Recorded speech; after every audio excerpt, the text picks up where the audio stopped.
Roll call. Leslie Harris is here. Leslie Harris is here. Councilmember Giarrusso absent. Councilmember King is absent. Councilmember Green is absent. Councilmember Thomas is absent. We have one member. We do not have a quorum. Okay, that's fine because we don't have anything that we're voting on. We have two presentations that I'm very excited about. So today is Monday, February 24th. This is the second Quality of Life meeting for 2025.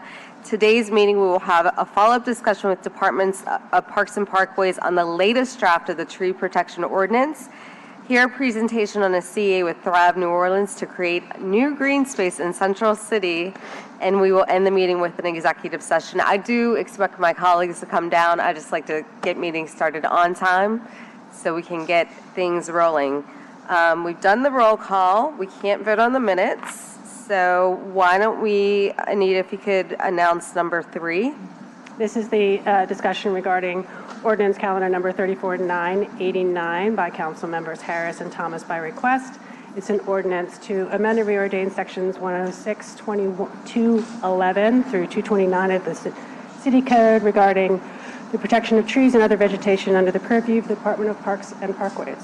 All right, so Department of Parks and Parkways, Michael, if you can come on down, introduce yourself. Just to give you some background, my office and Councilmember Thomas's office have been engaged in meetings and discussions with Parks and Parkways, tree advocates, and residents about updating our outdated tree protection ordinance, which was first created in 1956. The Department of Parks and Parkways has come up with an updated draft that I feel comfortable moving forward with at this time.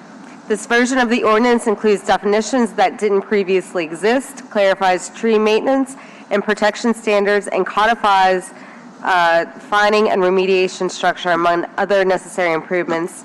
After this ordinance is passed, Department of Parks and Parkways has agreed to continue its monthly meetings with the tree advocates to improve the ordinance further. This is the first step, one of many that we will take in order to protect our tree canopy. So Michael, can y'all introduce yourselves and we can go forward from there. Michael Kerr, I'm the Director of the Department of Parks and Parkways for the City of New Orleans. Lily McNee, Senior Planner with Parks and Parkways. Amanda Walker, Urban Forestry Manager. Great. You want to roll with your presentation? Sure.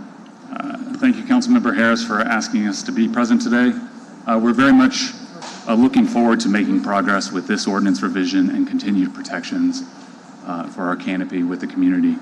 We'd like to give you some quick background on our work on the ordinance thus far. Before we get into the slides, the department's mission in large part is and remains to protect, maintain, and expand the city's tree canopy. This is evidenced daily by our commitment to tree planting, permitting and planning, and our forestry management efforts.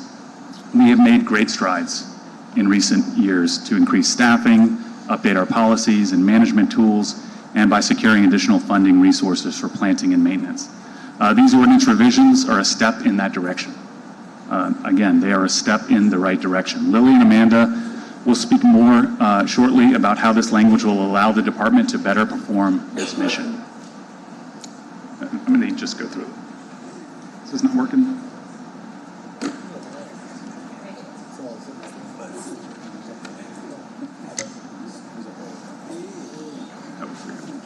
All right.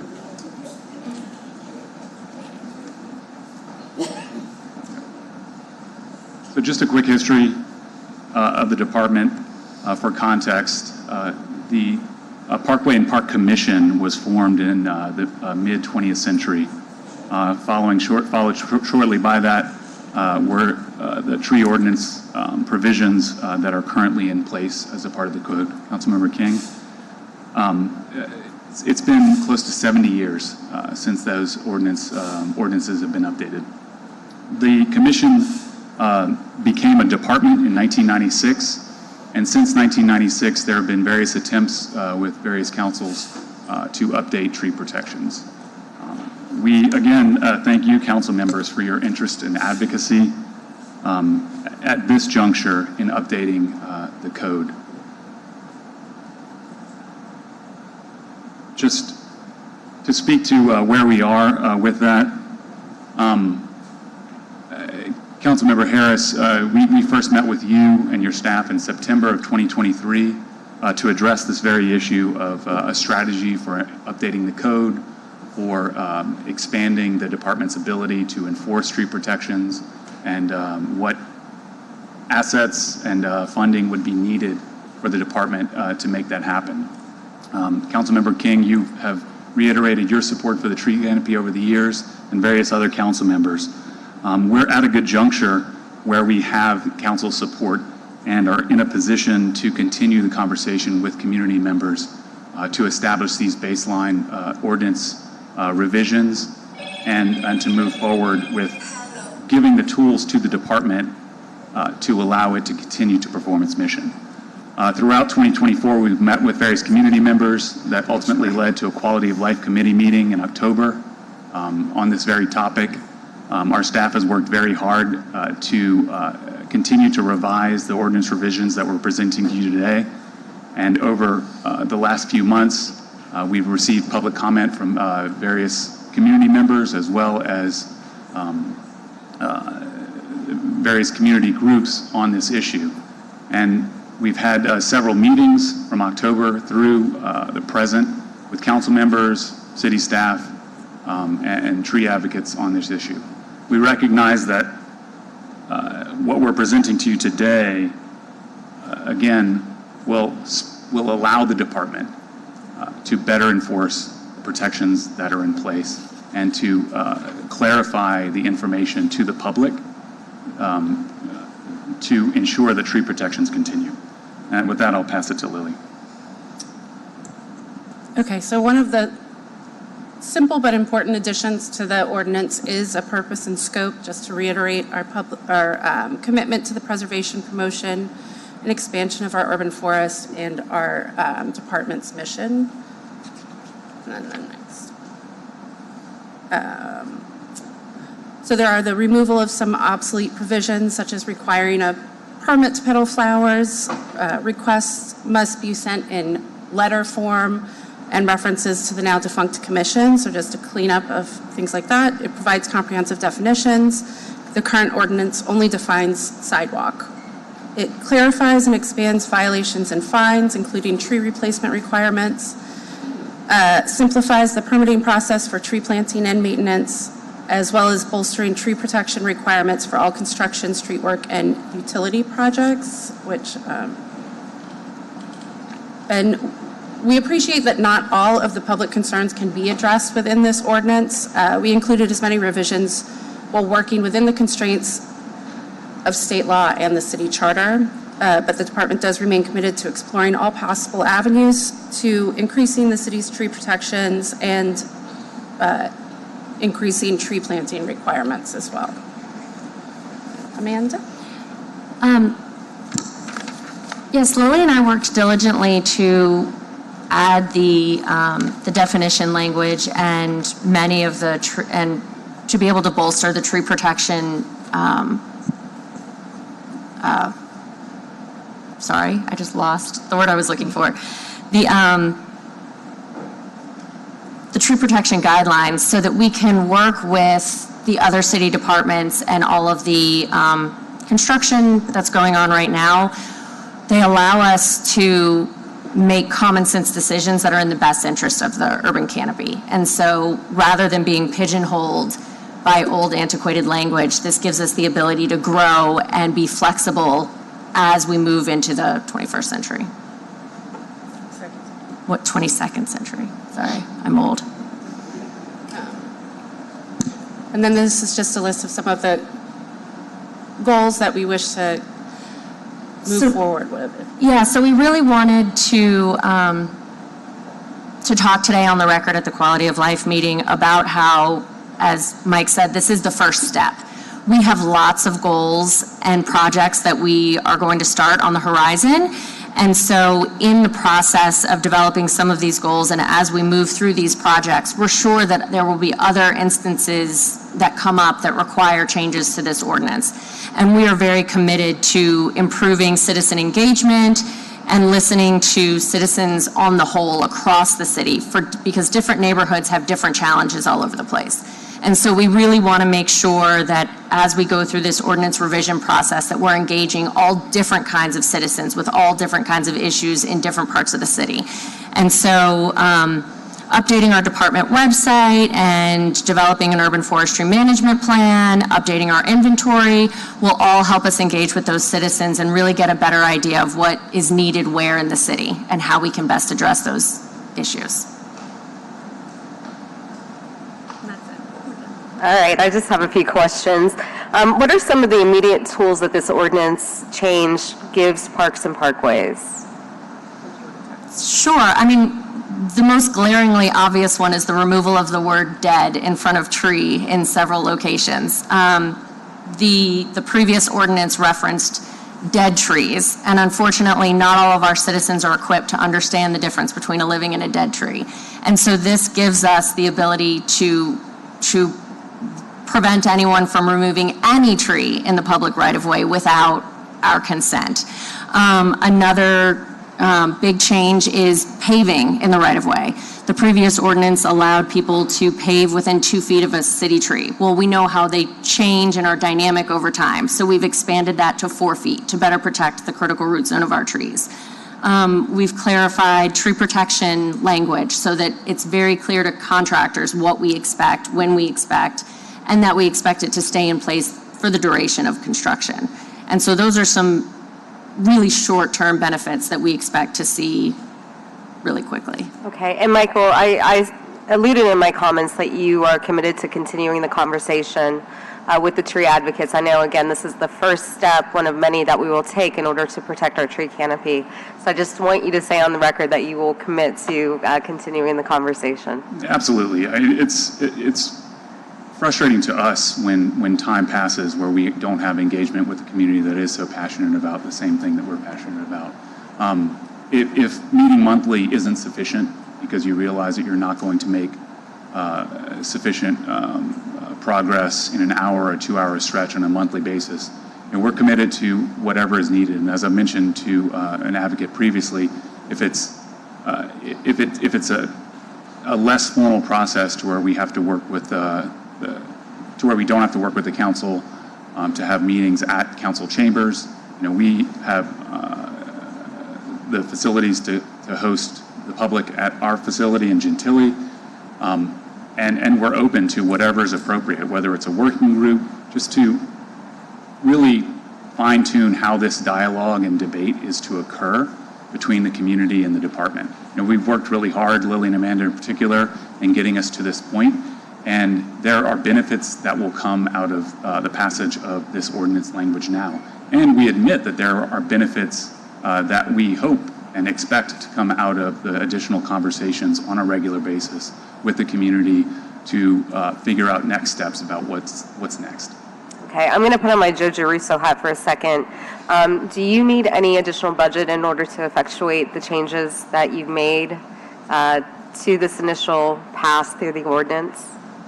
We always need additional funding in our forestry division in particular. We have additional staff now on the side of forestry management, and so we have additional resources with the asset management software that's coming online, but that's taken time. And so for Amanda in particular, not to speak for you, well, speak to how we, on the front end, we're working with additional staff, but we still have a backlog that still requires field funding. Yeah, Parkways was really excited to bring on a urban forestry coordinator who is here sitting with us today, and she has helped greatly streamline our documentation practices. But unfortunately, our documentation practices are kind of stuck in the 1950s, the way our ordinance was. And so while we've been able to catch up with a lot of the backlog of work, it never stops. As our tree canopy ages and grows, it just needs more maintenance. And so this will continue long down the road. But an asset management system will come on and help modernize our operations in a way that will allow her and I to focus on other policy development and other projects that will help continue moving our department in the right direction. So we've had additional resources that have been allocated to address our backlog from the administration. The council has definitely helped with additional resources to increase staffing. So we now have a team that's solely dedicated in the field to maintaining our newly planted trees. It's as one of our planting partners, Sol, I don't know the figure offhand, mentions regularly that the spending, or you may know the number, the spending per tree in the city of New Orleans is lower than comparable cities. And so the answer to the question of do we need more funding, yes. Compared to other cities, absolutely. Okay. Councilmember King, do you have any questions? All right. We'll go ahead on to public comment. Just a reminder, public comment is limited to 2 minutes per item, and you need to say your name and address. So the first person up is Scott Howard.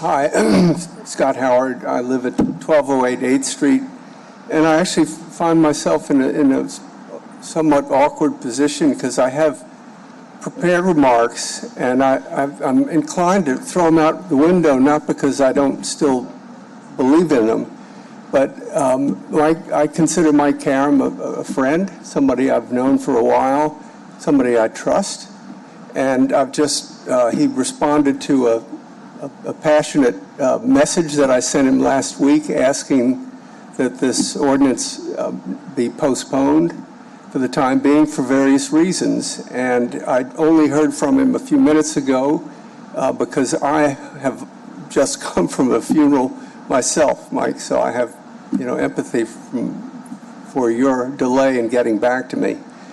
But my simple message was just pleased to postpone approval and moving on to the council until we've had a chance to sit down and have a real conversation between the tree protection advocates and the professionals. We haven't really, we've had those ideas in front of Mike and his compatriots for a year, and we've never actually sat down. And so while we're being assured that that will happen right after the passage of the ordinance, we just don't understand why we can't do it now. And we're ready to do it quickly, have a meaningful conversation about pros and cons of each of our ideas. We don't expect them all to be agreeable, but let's talk about them. And why not put this off? We've waited a whole year to do this. What's a few more weeks? Let's wait. Mardi Gras goes by. We sit down and have a real conversation for the first time and hear each other. And I still, Mike, don't see why that doesn't make sense to do. Thank you. That's your time. Mary Mazangabala, followed by Alan Harden.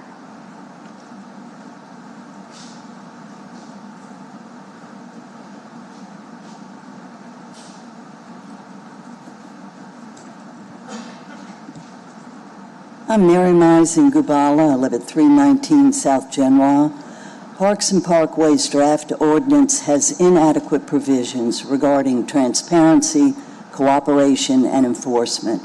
Actually, there are numerous inadequate sections and omissions of items needed to adequately protect our tree canopy.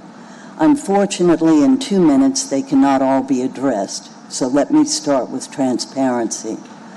The director must post the public access on the department website and definitely on the Notice Me system all orders of remedial action, all permits approved, denied, withheld, or revoked, all fines imposed, and all other enforcement actions taken by the Department of Parks and Parkways, including names and addresses and other public information relating to permits or remedial actions. This would help ordinary citizens as well as experts better understand why some trees are being taken down or cut back, what is being done to care for our trees, and perhaps even when replacement trees will be planted. This is just one example of inadequacy in this ordinance. My colleagues will cover others. Please do not approve this inadequate ordinance today. It still needs substantial improvement, and unfortunately, the 2 meetings we've had as small groups have not enabled an open discussion about ideas of the aspects that need improvement. The conversations have been very restricted in terms of time limit and the amount of time that was taken in introducing old information rather than moving on to pertinent topics. Thank you for your time. Thank you, Mary. Alan Hardin, followed by David Marcello.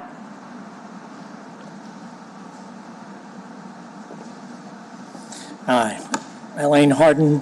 I'm here actually for the Garden District Association as their representative in this issue. I live at 3203 Britannia Street. I've lived there. I've lived in New Orleans all of my life. I want to thank the Parkway Department. I mean, I go so far back, I still want to call it commission. I want to thank them for addressing this. I mean, this thing that's on the books now echoes to the 19th century. It talks about driving cattle and tying up horses. It's time for that to go. What we're here for as tree advocates is to emphasize that it needs more protections with regard to transparency, cooperation, and enforcement. Let me speak to cooperation. That's with regard to the utilities, for example, and contractors. Some of that is addressed in the ordinance. However, public utilities are not even defined. We don't know if it includes Cox Cable, AT&T.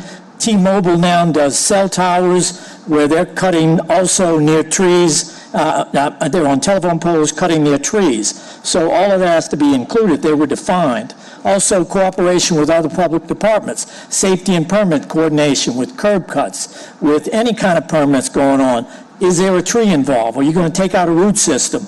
All of that needs to be put in there. And for the future, I'd ask you to really look into, with regard to legacy trees on private property. I mean, actually, New Orleans is behind the times. Jefferson Parish protects legacy trees on private property in Old Metairie and along North Line. Nothing said in our city ordinances with regard to that. There was a tree study that was done back in 2020. It's 71 pages long. The last paragraph is, quote, next steps. Nothing really ever came of it. There's so much more that needs to be done, and we really appreciate, again, I want to thank Mike and his staff for really cooperating, but we need to do more. Thank you. Thank you, Mr. Hardin. Sorry for pronouncing your name incorrectly. David Marcello, followed by Charles Marsala. Hi, David Marcello, 1936 South Carrollton Avenue, here on behalf of Tree Canopy NOLA. Stronger tree protection laws need stronger enforcement procedures, but this ordinance is missing opportunities for parks and parkways to enforce stronger tree protections. Page 15, line 59, for example, requires the city to prove willful destruction of city trees. Why require proof of intent, a subjective state of mind, and particularly why when it involves the destruction of city trees? This update of city code provisions that haven't been touched in about 75 years needs to get it right. It should require adherence to the most recent national best practices. We have a proposed amendment to address both of these deficiencies. I won't read it, but I will hand in a statement at the end. The proposed ordinance fails to address another powerful remedy, which is withholding permits from contractors who fail to comply with tree protection requirements. We've got a proposed provision to include that opportunity as well. You're hearing today our concerns about transparency, cooperation, and enforcement, which are all fundamental requirements of a good new tree protection ordinance. This draft is not that ordinance. I would ask you to pause the process, send the parties back to negotiation, and instruct them to address all worthy issues. There are a lot of things that are simply not adequately dealt with, and we have been confined in our discussion so far to the four corners of the Parks and Parkways ordinance. That's not an appropriate negotiating model. I've got a comment that I'll submit on my own behalf and one on behalf of Joe Evans, a licensed arborist who was unable to be here today. Thank you. Thank you. Charles Marsala.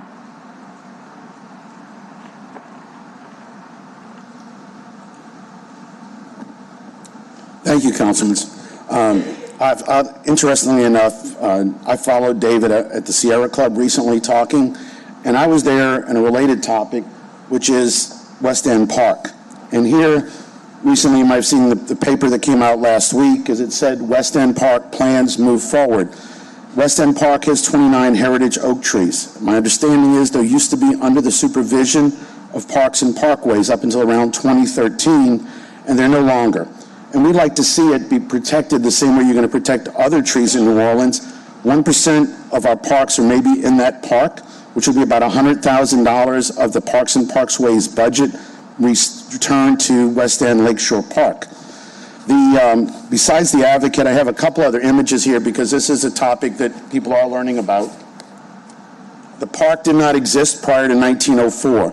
So West End was really the New Basin Canal, and it went out with the railroad tracks that took it out there for construction. Then, around 1914, the state passed an act creating West End Lakeshore Park, and you can see the land there where it gets developed. It's roughly 20 acres, and it goes out to the lake. In 1930, but we don't see any businesses out there. 1937, it's developed into a rose garden. This is the area we're looking at developing right now with retail, entertainment facilities. In the 50s, it's still a lawn. The entertainment facilities are out in Jefferson Parish, so we don't see any development yet in New Orleans. Right now, we have nesting eagles out there. This is a photo of a pair of eagles that we took, and they are using the pilings to feed on along with the pelicans. It's the only place you can imagine that our national bird is hanging out with our state bird. So there's an effort here to consider saving that habitat, because it looks great when you go out and see 200 pelicans hanging out on those pylons. So we hope that you guys look at keeping it in the Parks and Parkways budget. Thank you. Thank you. All right, there's one online comment. Yep. Go ahead and read it, please. This is from Caitlin Poe. Caitlin says, I believe we should be saving our green space and respecting the community's need over greed. Okay, great. Thank you. As we said, this is a first step in the conversation, but it's a good first step since this has been outdated and has not been updated since 1956. So you've got the commitment of Michael Karam and myself that we will continue to meet with the tree advocates so that we can get this right. But there's no voting items today. We don't have a quorum anyway, so we will pass this along to the full council. All right. You guys get to stay for the next item. Thank you. Thanks. Can you read the second item, please? Sure. This is Thrive New Orleans Cooperative Endeavor Agreement. It's a presentation on the CEA between the city and Thrive to create a new green space in Central City at 1801 South Robertson Street. We've got Parks and Parkways and Office of Youth and Families and Thrive New Orleans. Great, thank you, Anita. For our next presentation, Parks and Parkways will be joined by Asia Hallett, Director of the Office of Youth and Families, and Chuck Moores, Executive Director at Thrive New Orleans. While everybody is setting up, I want to remind y'all that if you want to make any public comment, you need to fill out a yellow card. Just put your name on it and your address, and indicate the item number that you want to speak on. I just want to give you a little history of this park and how we got to this idea. During a site visit of the Keller Community Center with the Department of Property Management, Matthew, my office's Director of Community Engagement, inquired about a nearby concrete lot and asked the question, why can't this be a park? After further research, we discovered that the lot was owned by the City of New Orleans and was left unused for years. My office allocated funds in the city's budget and earmarked them to go towards creating a new green space at that location for the Central City community. In the audience today, we have the family and friends of the late, great Barbara Layson Keller. Yay.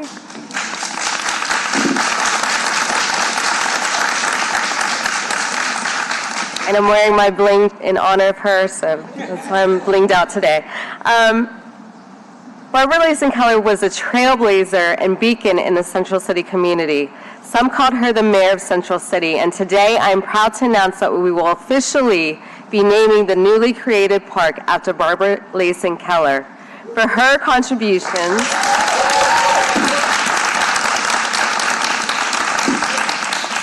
for her contributions to the city of New Orleans and especially to Central City. Barbara Layson Keller deserves everything that the city can offer and more, but I hope that this green space will make her proud and become a place where the community can enjoy for generations to come. My office will also be submitting a motion to initiate the renaming process through City Planning Commission this week, so we can get that process undergoing, and that will be a separate public meeting to be held for renaming consideration. Ultimately, it comes to the council, so I think I know how I'm going to vote. While the official name of the park will be unveiled after further consultation with the family and the city, we are now one step closer to making this vision a reality. And with that, I will pass it over to our presenters. Everybody, thank you for being here today, and let's talk about the park. Thank you. I think we'll just do a quick introduction, and then I'll just say a few words and then pass it on down the line. Again, Michael Karam, the Director of Parks and Parkways for the City of New Orleans. William Krause, Landscape Architect, Parks and Parkways. Chuck Morris, Executive Director of Thrive New Orleans. Miko London, Team Leader of Thrive New Orleans.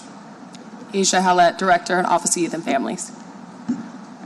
I don't want to take up too much time. I do just want to thank you, Councilmember Harris, and your staff for bringing this area within Central City to our attention and recognizing that it's an opportunity for the city, the department, the council to expand green space, to remove concrete, to increase permeable surfaces, pedestrian and bike access, and to increase park space.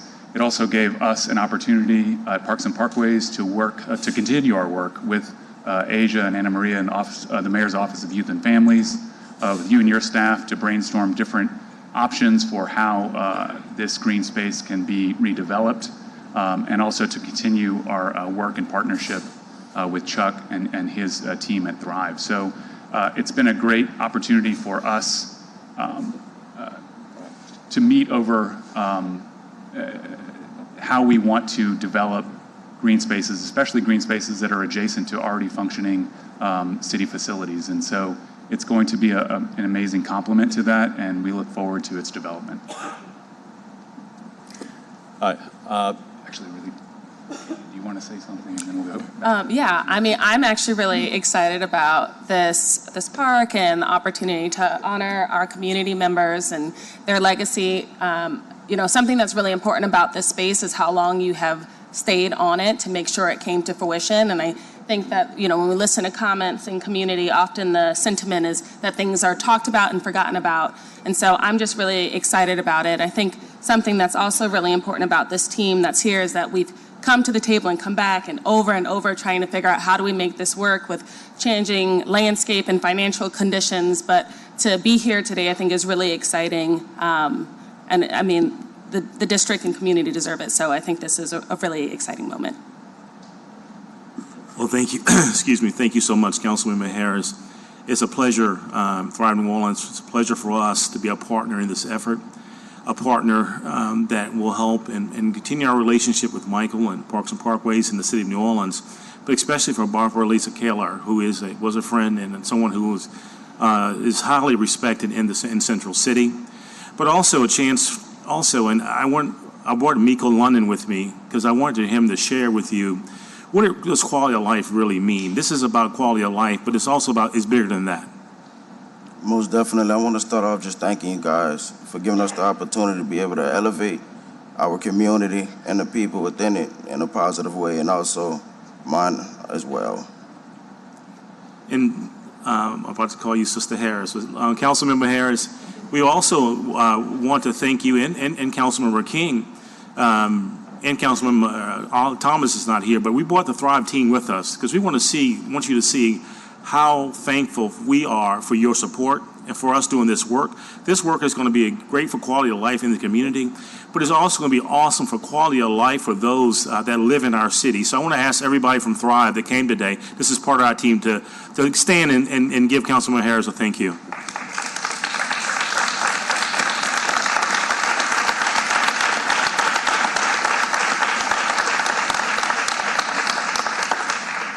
And all of our team, they've been trained in this work. So this is not only, it's sometimes in our city, it's about training people But then it is about putting people on the field to play. This is allowing us not only to train our people, but put them on the field to play and also learn a living from this work. So I really, truly, sincerely thank you so much for your support.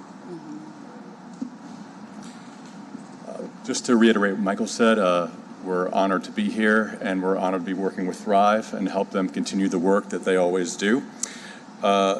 We will, at Parks and Parkways, be managing basically all municipal aspects of the project, from invoicing to permit assistance. We're going to assist Thrive with whatever they need to get the project done and see it through to each milestone and completion. Michael, you can a bit of the details of the project. That is the view of it now. We're going to be demolishing 250 feet of fencing and approximately 400 square yards of concrete, and by we, of course, I mean Thrive, and 20 feet of curbing along South Robertson, Felicity, and St. Andrew. Once that is done, they will be installing 1,300 square feet of sodding. You can keep going. 100 square yards of new concrete sidewalk along St. Andrew, and 10 new trees, including 5 Nuttall oaks and 5 cypress. And with that, I will turn it back over. Thank you. And thank you, Asia, Michael, Thrive. You have been at the forefront of this since we started talking about it, I think, about 1.5 years ago. So I'm very excited about it. I know that we shared with the family the Cadillac plan, but unfortunately, some of our funding was not cut given this current political climate in which we live, because we had some federal funding and grant funding that we had in our sights, but I think that's scaled back and gone given the new political reality. That said, however, I think just like we talked about the tree ordinance being a start, this is a good start. And if you go back to where the concrete pad was, to replace that with greenery in a space that has just been unused and fenced for such a long time. We do cleanups, we do quarterly cleanups, and I know that this place also can be a dumping ground for trash and other things. So I think just turning this back over to the community is exactly what we need, especially in Central City. So I'm just really excited, and I thank you for your partnership. I do have some comment cards, but I do want to talk about when construction starts, how many people you plan to employ, and how long are we looking at? What is the timeline on getting this finished? So from our perspective, one thing also, Councilman Harris, that wasn't mentioned, but I'm sure it was intimated, that we're going to be able to capture thousands of gallons of water, which is going to be a major asset and reduce storm flooding in the community. We will have 12 of our individuals working on the site, and we are forecasting it'll take us a couple of months to finish the job. The bigger pieces, it will be removal of the concrete. We have double-decker concrete on the site, but once the funding is released, we will be ready to start. We're ready to start right now if we have the funding, but we're ready to go any day now. 12 folks dedicated fully to this, and for 2 months.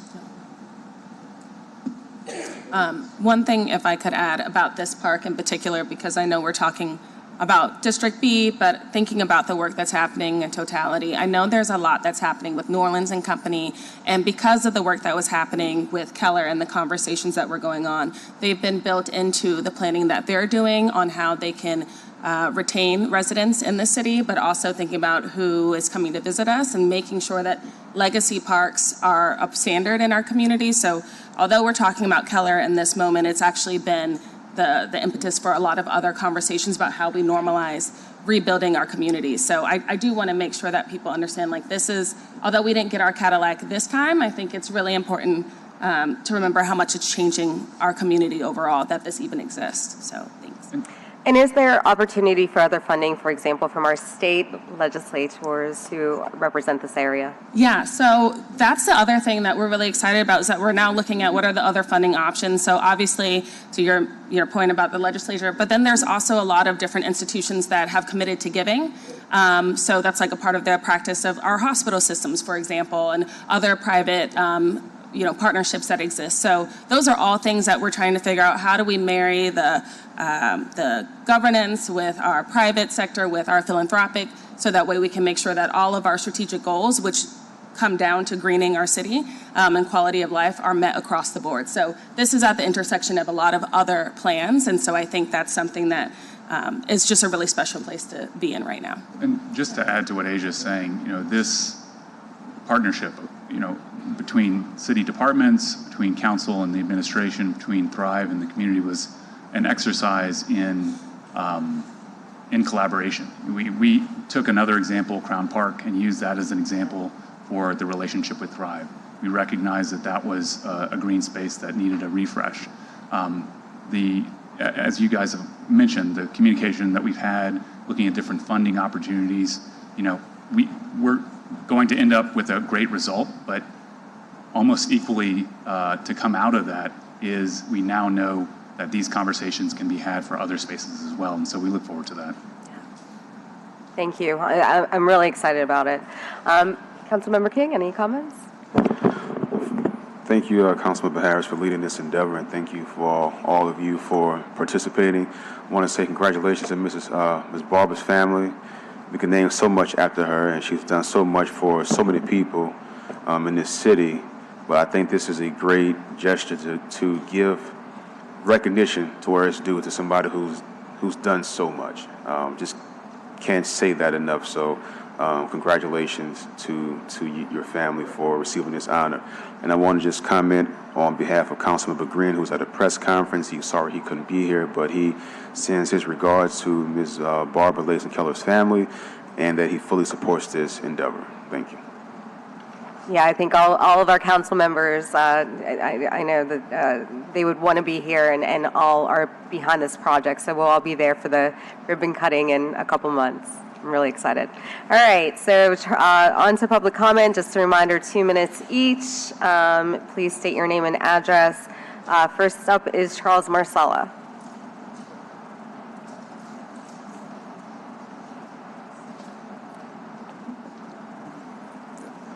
Thank you. And I do want to congratulate the Keller family. It's great when we recognize people have done so much for our town. It's a wonderful thing, so thank you. And getting this done is a big thing. On our end, we have something similar out at West End where we're doing the opposite. We have a park that we're looking to convert and cut down those oak trees to make into retail. So my thought is that, it's so hard to get a park done. Maybe we ought to look hard before we take up and give up a park.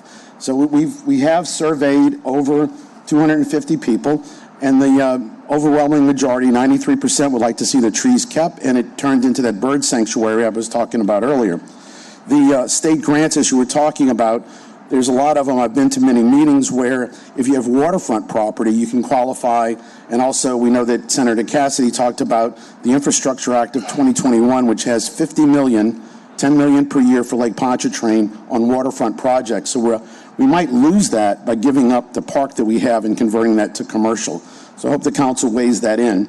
I also want to say that next month is Sicilian Heritage Month. So I'm the Grand Marshal of the Irish-Italian Parade. One of the things we've been talking about a couple of years ago was Tivoli Circle. So I'm going to throw this in while I'm here with you. Department of Public Works doesn't think there's anything named Tivoli. So when we said we were going to get our signs 2 years ago, I went there about a year ago and asked them what's going on, and they said there's nothing to put up. So maybe as the ordinance you're creating to help them with the naming, we would like to meet with you and see about getting an ordinance done so that we can take care of that with Tivoli. All right, thank you. Thank you. Thank you. Next up is Frederick Delahousse.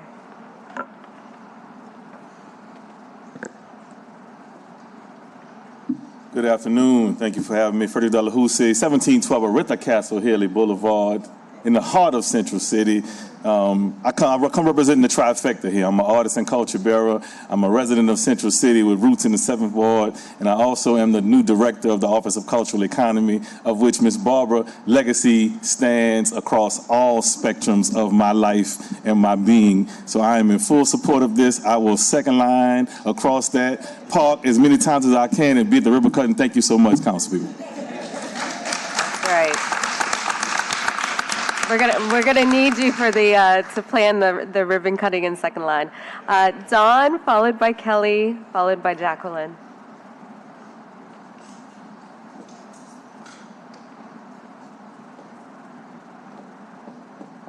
We're going to do separate, so we're going to, we have to reclaim our time. Hi, I'm Dawn Bentley Johnson. I live at 5690 New England Drive in Michoud, New Orleans East. I'm Barbara Layson Keller's oldest daughter. I'm her second child. I'm going to keep it together. So, my mom didn't have an easy life. She had a hard life as a child. She had a hard life as a young mother. But in all of that, she maintained and she had community and culture. And in that, she raised her children because she wanted something different from us than what she had. And so she taught us how to speak up for yourself, how to talk to people. I heard this young man talk about the community. And that's what we picked up from her, and that's what we're going to keep going with. And so this is major because this would have made her so proud that she was not forgotten. She did a lot for a whole lot of people, and there was a juxtaposition for her. Either you loved her or you didn't. And even if you didn't love her, if you needed her, she was there. And that's why I'm so happy. I'm proud for her. She's not here to see it, but she's here to see it.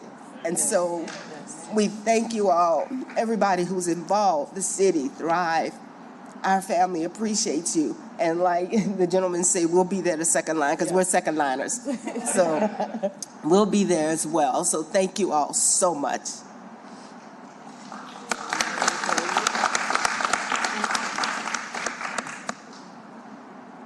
I'm looking at the timer. My name is Kelly Bentley Dixon. I also reside at 1712 Orythal Castle Haley Boulevard in the heart of Central City.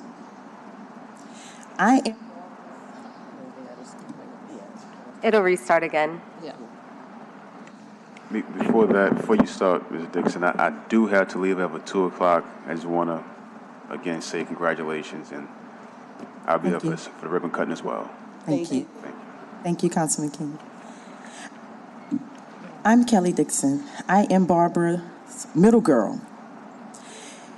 We had a unique relationship because our birthdays were a day apart. I want to begin by thanking Council Lady Harris, Asia, your team, Thrive, Parks and Parkways, everyone that's involved.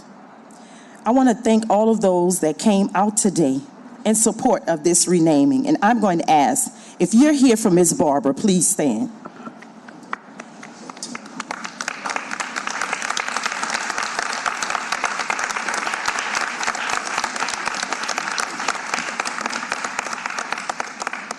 Everyone is here because she showed up for them in one way or another. As my sister said, you loved her, you hate her, but if you needed her, she was there.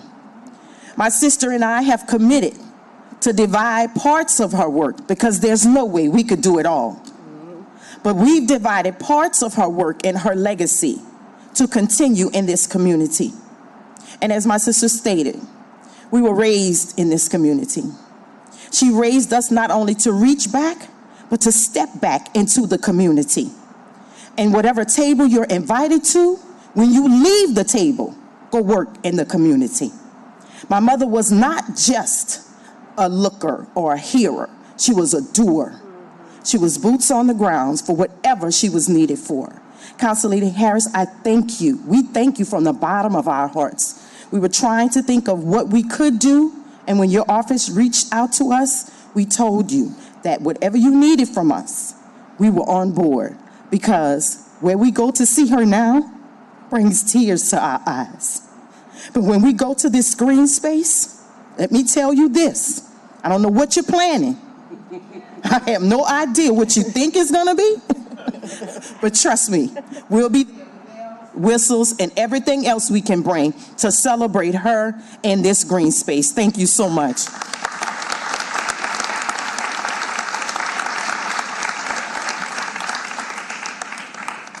You're making me cry up here. All right. Jacqueline Shine.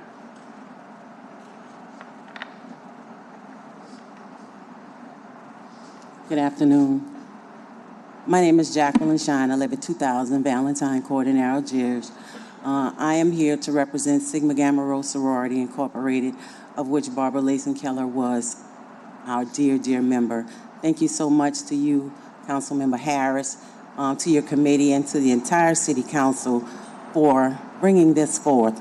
Because we know there are forces in high places that you mentioned that want to erase us out of history. And heading toward the end of Black History Month, this is important for us. This is important for our children to understand that we have people that laid the groundwork. And Barbara Layson Keller, I don't know how she did it. We say it all the time. She was a part of so many organizations. We don't know how she gave everything to every organization that she was a part of. She gave her time, she gave her talent, she gave her money, but most of all, she gave her love, especially to those who may have been disenfranchised or overlooked. She was a lover of people, she had a heart for people, and we love her so dearly, and we fully support this effort, and we will definitely be there in all our royal blue and gold to celebrate our soror. And to the rest of the D9 members that are here, we just thank you so much for this opportunity.